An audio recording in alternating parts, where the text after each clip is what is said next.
Thank you so much, Ariel. Excellent presentation. I now have the privilege of talking with Meir Zorea. Meir Zorea, chairman and co-founder of Artsys 360, has over 25 years of experience in all aspects of international and domestic sales and business development. Artsys 360 is developing an innovative radar system to enhance the monitoring over 360 degrees in azimuth and coverage of up to 400 meters in range. Meir, it's my privilege to invite you onto the stage and take a seat. You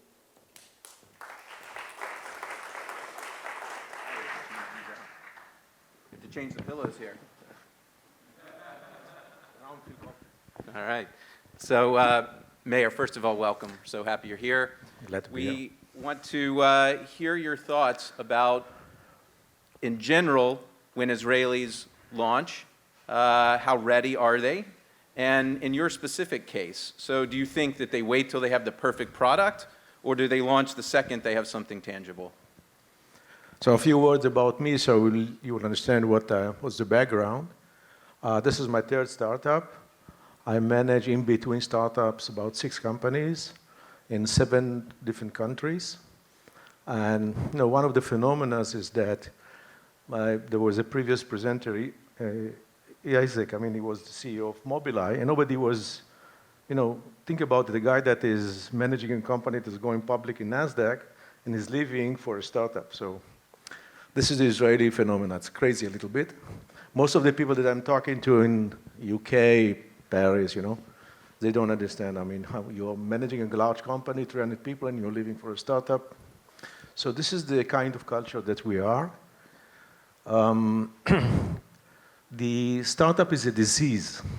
So I swear to my wife that after the second one, this is it, I'm not going to be startup more. And then I'm here with the third one. It's something that, it drives you in, it drags you in, you cannot resist it. About launching. We are doing something that, startups are divided into software and hardware. Software is easy to launch. 3 people are writing software, building a prototype, showing it, raising money, it's easy. Hardware is complicated. In our company, just the testing equipment is $300,000. So think about a startup that needs to start with $300,000 equipment. So it's more complicated. The error margin is higher. If you make a mistake, it's 3 months redevelopment. Software, it's a night. So launching is a problem. On the other hand, if you launch something that is not working properly, you lose your greatest opportunity. So it's a real challenge when to launch, how to launch it. So what we have approached is, first of all, when we decided to which market to deploy our technology, which is a 360 micro radar, cost $10,000, which is about 10% of the equivalent product in the market. There's nothing like this. We looked at the market that there is already a need. We said we don't want to invent the need. So we looked at the market and we saw that there is a big market of intrusion detection, of defining or detecting somebody approaching a power station, a prison, a border. And at that time, there was a malfunction. The products were very expensive, cumbersome. And we said, okay, this is where we are going. We don't have to teach anybody for radars. We just say, let's do a good product. They will buy it. But we went to the customers and we asked them. And we verified the concept. And through this verification, actually, we got the first potential customers. We are in the process that even the product is now beta yet, and we didn't deploy it yet. We have already a world-class customer, Tyco, with a strategic contract with them. We've got 5 pilots waiting for us. And we will deploy the first product only when we feel very, very sure that we'll get the second order. So that leads perfectly into my next question, which is, you have experience working in different countries. How would you say Israelis differ when choosing early adopters for their program, for their product? So the problem is that for us, Israelis, when we start a startup, we know there is no domestic market. Most of the startups do not have that. So we first, we had to very, very fast understand where's going to be our first market, which vertical, and we are looking for partners there. And you need chutzpah. I mean, at the end of the day, you need chutzpah. It's kind of luck. There was a say about Napoleon that he said, bring me lucky generals. Startups, on top of everything, need luck. Okay? Some of them have bad luck. Most of them. The graveyard of startups is full with bad luck startups. We have good luck, we hope. What happened to us is that we started a business of three-dimensional microradar 4 years ago, and 2 years ago, something happened called drones. I swear to you that it was not planned. We didn't know there's going to be drones, and we didn't plan for that. But the drones problem, came up, and suddenly our product, which was a three-dimensional microradar, Gen 60, suddenly you need to detect drones. Drones are, if people are not aware of, is growing now 25% a year. We are in the middle of a revolution. 3-4 years from now, whole Miami will be flying drones. We are moving from two-dimensional traffic to three-dimensional traffic. In order for that to happen, you need to build a system that will manage drones. We call it three-dimensional traffic management system. For now, we are managing cars. There will be drones. And Amazon is pushing this issue. 150 companies are applying for permission to use drones for delivery, and it will happen. For that to happen, we need to make sure that the drones are not going to fall on our head. So you need to manage them.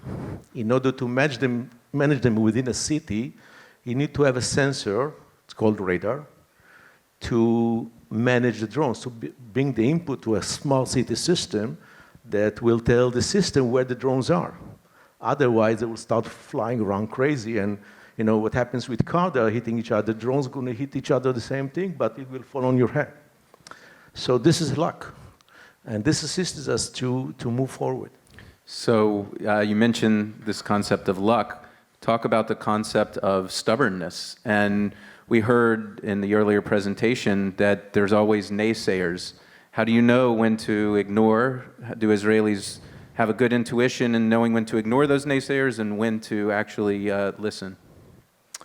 So I think one of the answers to that was one of the previous presenters talked about promoting the naysayers in the company. So first of all, if you have a group of people within the company or the advisor around the company that are arguing with you, it's good. You have to convince them. So you have to fight this issue, and you have to listen to these people. On the other hand, most of the people that are giving you advice don't know exactly what you're talking about. I'll give you an example, okay? If you ask 50 years ago, a Bedouin in Saudi Arabia, do you need to build gas stations?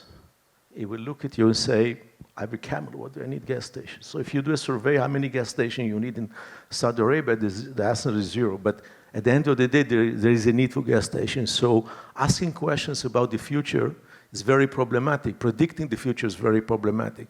And that's why you need luck, because startup can do everything fine and still die because he was premature or post-mature and didn't understand the market. So at the end of the day, you need to listen. And the problem of stubbornness is that you need to be convinced. You are paying the price of the decision. So you need to be really, really stubborn, convincing yourself. On the other hand, 95% of the successful startups were not successful with the first plan. So if you look at the management team, this is the most important factor. Are they able to make the decision to adapt?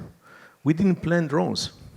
So if we would say to ourselves, okay, we just look at the detection of people, it will be a stupid decision, it's obvious. So came drones, so we switched to add drones to this equation.